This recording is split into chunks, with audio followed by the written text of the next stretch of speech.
Hey guys, it's NCS Fan 001 here for another one of those weekly trophy list update videos. Today's date is Monday, August 9th, 2021, so this will have covered the week of August 2nd through 8th of 2021. This was a somewhat successful week. We'll talk more about that in just a moment. As you can see, I made a little bit of progress throughout it. But I will go ahead and say, I'm at a point where I will literally pay someone in PlayStation Network cards to carry me through the Division survival. Because it's causing me so much stress and anxiety, and the fact that I can't get a boosting group to consistently ever really be online or respond.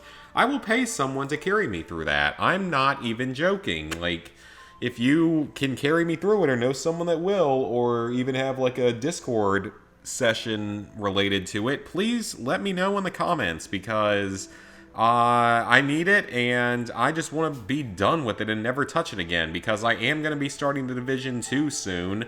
It's one of the last big name like games that has online that I actually ever intend to start anytime soon, even on PS4.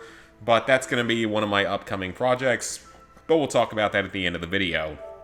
So, as for progress this week, I obtained 4 Platinum Trophies, which is pretty solid. So first off, we have Overcooked All You Can Eat, and I'll go ahead and talk about the whole thing. This is a very, very fun, pretty easy Platinum Trophy. Would highly, highly recommend, especially if you are going to play a lot of it in co-op. It's obviously a lot more fun in co-op, because, well, it's just so chaotic and such a crazy mess at times that it's just hilarious and fun to play. So I highly recommend playing it in co-op as much as you can, but most of the trophies can be done solo. A few of them are going to require multiple controllers or an online partner or multiple online partners, but we'll get to that in a moment. So you get 2 trophies here, actually 3 trophies here that you're going to get by just completing the main stories of both Overcooked 1 and 2. The Peckening Rises is a brand new extra trimmings world, so basically a DLC, and it consists of 7 brand new levels, and a few of them can be pretty tough. Well, if you're going for 3 stars, if you're just going for 1 star, you can obviously just use assist mode and everything like that, and it's not difficult at all. I did not use assist mode at all, because I didn't really feel like I needed it, and I really didn't, because between some being done me solo and some being done with my girlfriend, we cleared every single level in Overcooked 1 and 2, except for 6-1 in the first Overcooked. We cleared every single level with 3 stars with no assist mode or anything like that. And then I fully cleared one of the DLC worlds with 3 stars on every level. It's one of those 5-level ones that I got a trophy for. And then I finished all but the final level of the Peckening Rises with 3 stars, because, I mean, I probably could have gotten it, but I was just kind of lazy at that point. So you have to finish the first level in all World 1s, which includes all the DLCs. That adds a little bit of time onto your playthrough. Throwing 100 ingredients into a cooking pot is very easy. I don't know if it means you can place them. I think you actually have to specifically throw them, so that's going to be done in Overcooked 2. You have to win a kitchen in versus mode, and you have to complete a total of 15 versus rounds, which, I mean, as I've said before, versus is actually pretty fun because it gives you some new ideas and new layouts and stuff, so it's worth playing, but you are going to need 2 controllers for it. You can't do this one by splitting your controller down the middle for some reason. At least I don't think you can. I mean, maybe you can, but I didn't really try it that way, and I'm not sure if you could in the original Overcooked 2. So then you have to complete an extra trimming world. That's a DLC world. You'll get this along the way of completing the Peckening Rises DLC campaign. You have to complete the tutorials. Very easy. Complete 5 tickets in 30 seconds is probably going to happen naturally. Completing a level by doing all the recipes in order should come naturally. Using all of the emotes is done at the end of a level. You have to extinguish a burning kitchen, which is very unlikely to be missed. You have to run the unbread over 10 times on the world map for Overcooked 2. Very simple. You have a few story-related trophies through here that are all just going to be unlocked by playing on specific kitchens throughout Overcooked 1 and 2. Nothing to worry about there. Teleport on any level with a teleporter by playing as the raccoon. Very simple there. Then you have to have 10 tiles on fire at a time. This one actually is probably going to come naturally during one of the balloon missions where everything just constantly catches on fire. You have to respawn 10 times, which is probably going to come naturally, especially on some of those ice levels. You have to deliver 10 incorrect dishes, which is a little bit of a grind because you're not going to be trying to do this, but it's still pretty easy. Keep a finished meal for 30 seconds before serving it. Will come naturally, pretty much unmissable. Already talked about versus mode. Throw 99 items into the garbage bin. You can do this while playing in arcade and versus, just to knock out 2 birds with 1 stone. You have to use the flamethrower to cook 20 items. You're going to have to do this on one of the last few levels of the Festive Seasoning DLC world. So you are going to have to play through a good bit of that one to be able to get access to the flamethrower, unless you can also do it in versus or arcade mode, which you probably can. You have to finish 15 kitchens in arcade mode, which is completely pointless because arcade mode just gives you a random level to go play, and that's it, so it's completely pointless. You have to play a level with all 4 chefs available and all of them wearing glasses, so this one's going to require you to have at least 2 controllers. You can split 2 controllers, or you can use 4 controllers, or you can play with other people online. It's up to you. This one should come naturally, but I mean, I don't know exactly what the timing is, but it's extremely likely you're going to pop this one at some point while playing through everything. I mean, most people do seem to get it. You have to play a level from the Campfire DLC with all 4 chefs being bears, so that's another multiplayer trophy. This one I thought was going to have to be done in multiplayer, but actually it doesn't. You can actually just have it be solo, and as long as you select the box chef and get 3 stars in the level, you're good to go, so that makes it very easy. Because that would have actually been tougher if you were trying to do it with 2 controllers, 4 people, trying to get 3 stars on a level. That wouldn't have been particularly easy. You have to play as an aquatic creature in a sushi level, very easy, that's the beginning of Overcooked 2.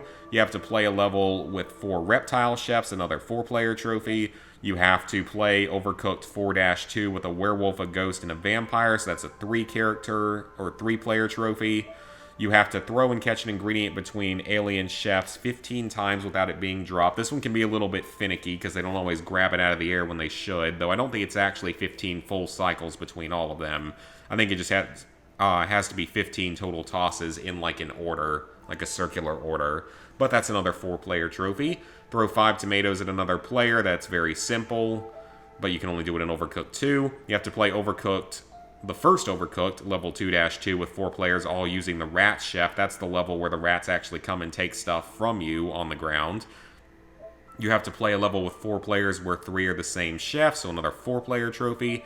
Push someone off a level. It'll be very surprising if you don't get this one naturally, because it usually just happens in the chaos. And then you have to try to throw something in the original Overcooked, which is probably going to come by accident, because it's the square button and you'll probably hit it by accident.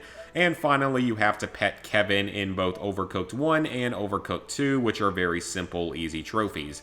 So overall, very fun, very easy overall Platinum Trophy. Would highly recommend playing the game. It's just a great experience all around. I mean, it was more fun the first time playing through both Overcooked because I was experiencing them for the first time. But this game's really fun, and I definitely, absolutely recommend playing it yourself if you get the chance to pick it up, and especially if you have some friends to play it with. Next up, we have the EU PS4 version of Iron Snout. Now, you're going to hear me say in the video for this one that I wasn't planning on doing the North American versions. Wasn't planning on buying them. Well, as it turns out, I bought them at some point and completely forgot because I have like 70 games in that folder and I never really looked through it. So I actually do own the PS4 and PS Vita North American versions, so I'll have to do them at some point, unfortunately. Because I was not a big fan of this one. Really just didn't like it and didn't find it to be quite as easy as a lot of people said. And it also took me a good hour to do. So you have to get humped by a mini wolf. Those are the wolves that like fly in and are like magical or whatever. So yeah, it's a little bit random as to whether or not they'll actually give you this trophy though. You have to pick up a basket and throw it at a wolf to put it on them. That's pretty easy.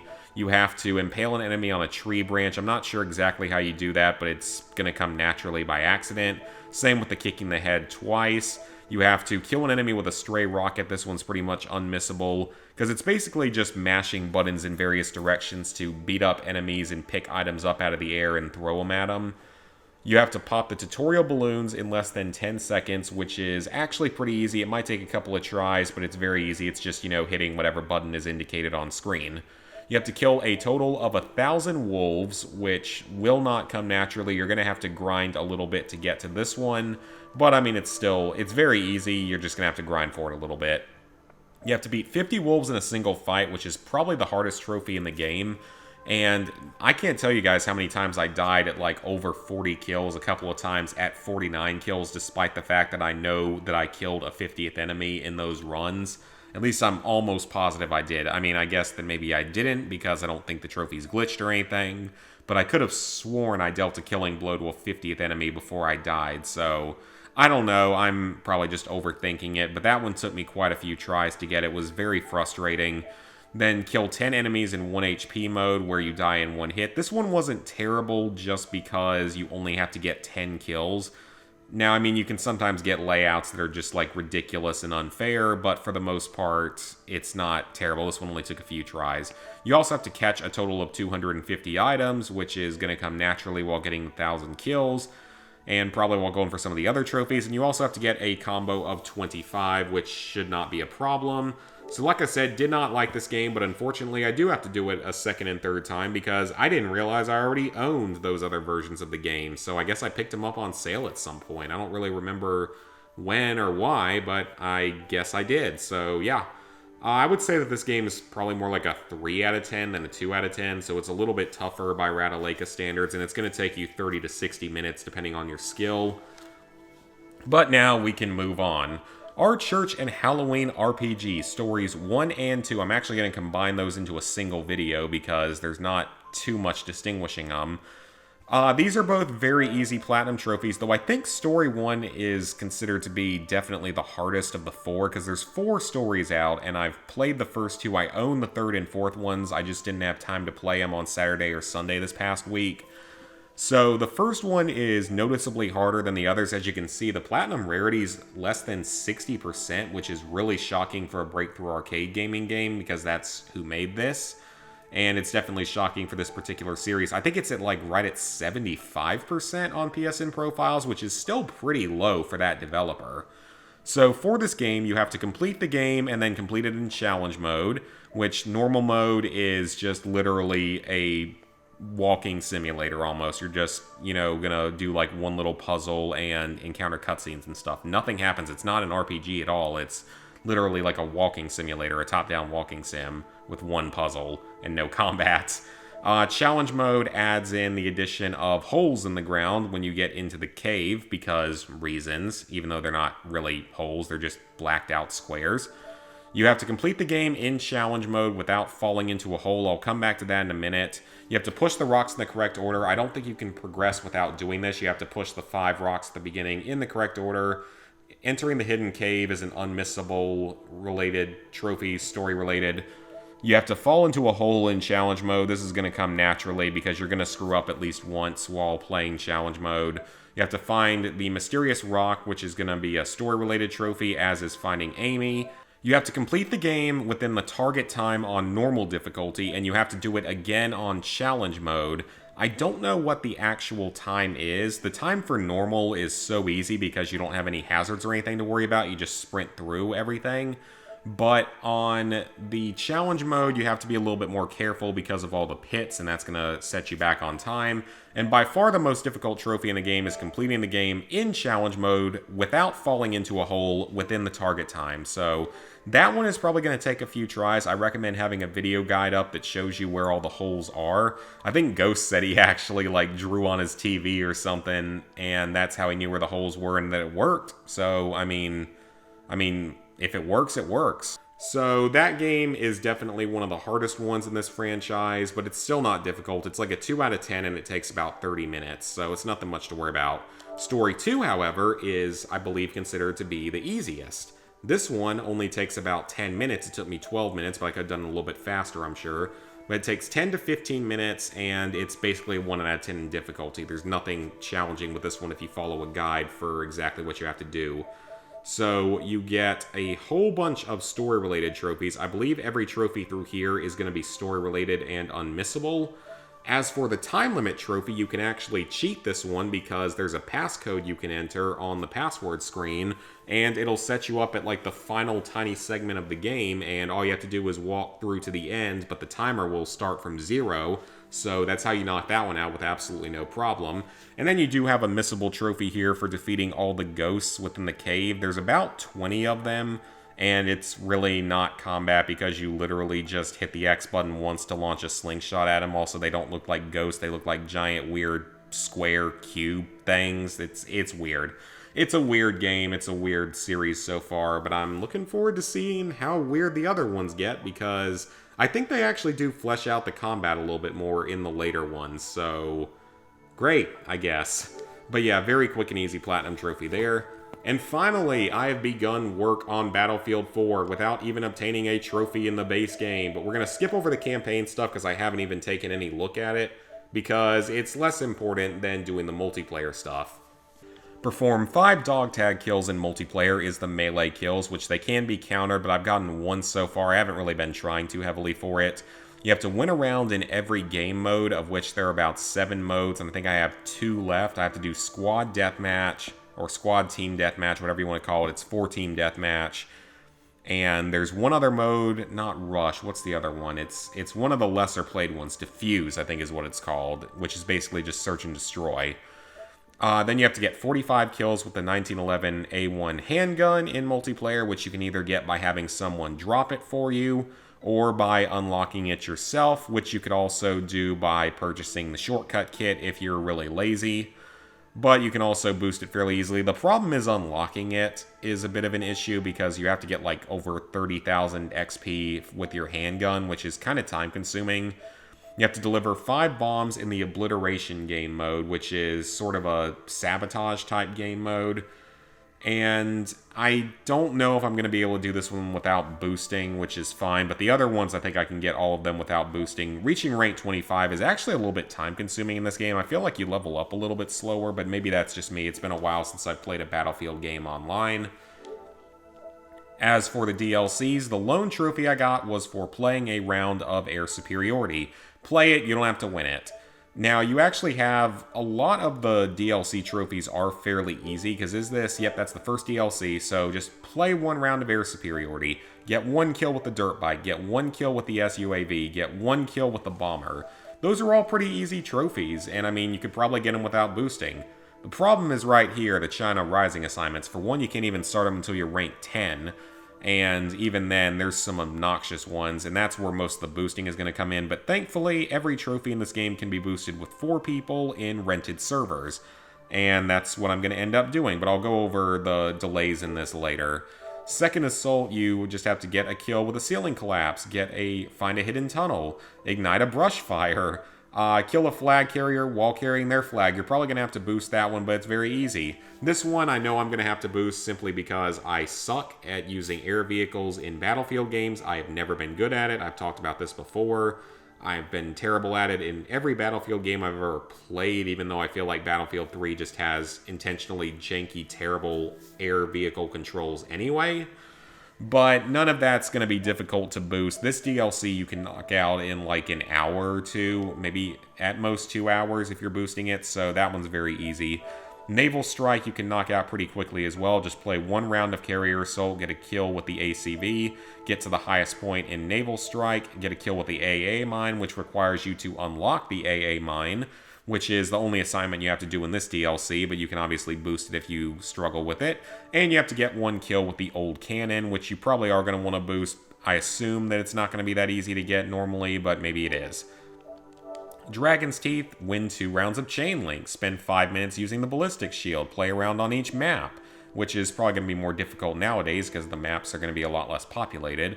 Get 5 kills in 1 round with the Roar, which is probably going to require boosting unless it's easier than I think.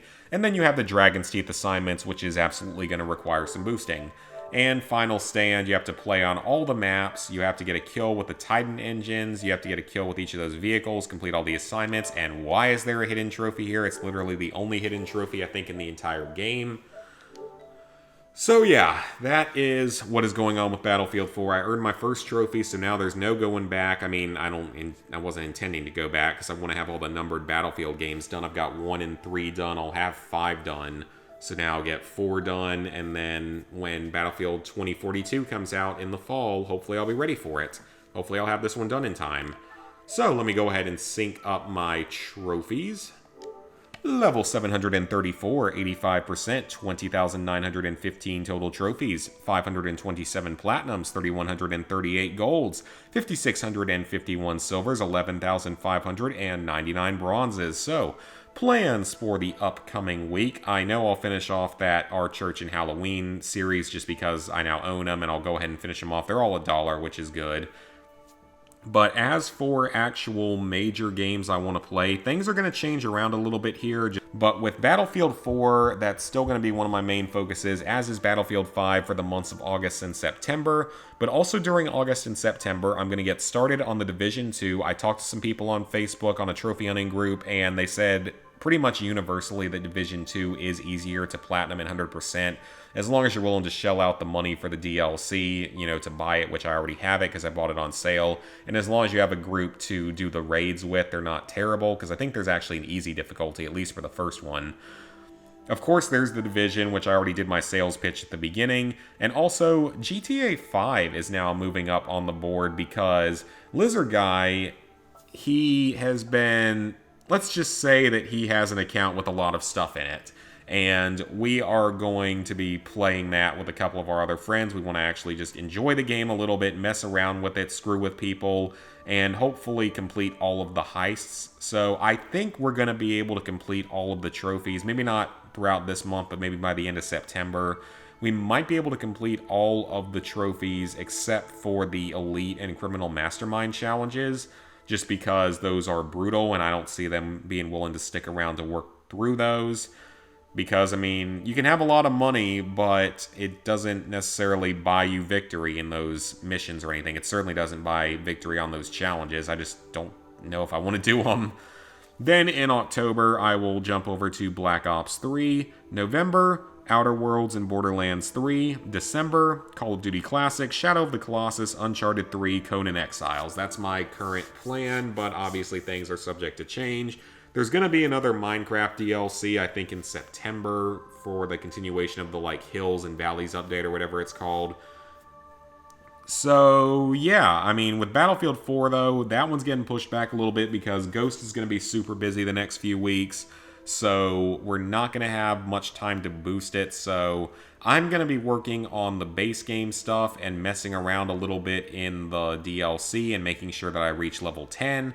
I mean, as long as I can just work on the main game stuff, that'll be good progress. Maybe start working on the campaign a little bit, because the campaign's not too difficult. And then along with that, get started on the Division 2 as my sort of major, I guess, boosting game for the next several weeks until he's available again. We just have not had any luck with getting a boosting group together. I've never had this much trouble, I don't feel like, at least not recently. I guess it's just been unlucky so far. But it'll happen eventually. I will get Battlefield 4 done eventually. I hopefully will get done with both Division 1 and 2. I will get done with Battlefield 5, obviously, because it's just campaign now. And GTA 5, outside of those 2 trophies, I will get done someday, so that'll be a nice boost to my overall numbers and completion rate. Black Ops 3, I know I can 100% complete because it still has a pretty solid Zombies fan base. Outer Worlds and Borderlands 3 are obviously not difficult. Well, I say that about Outer Worlds. I don't know if that's true or not. I don't think it's that difficult, though. COD Classic, God, I don't know. Shadow of the Colossus, I don't really know. Uncharted 3, just not looking forward to that. And Conan Exiles is, well, it is what it is. It's a way too overpriced DLC that shouldn't have had trophies. So, that is going to be it for this video, guys. Please like, favorite, share, comment, subscribe, and ring the bell if you haven't already. This coming week, I'm probably not going to be super active with gaming or with streaming or anything because my family's coming down this coming weekend because it's my dad's birthday. So I'm going to have a few nights where I can't do too much. I mean, I'm going to play some, but I might not have a ton of time throughout this week anyway, and I probably won't be streaming much this week. So, once again, hope you guys enjoyed the video, and see you for the next one.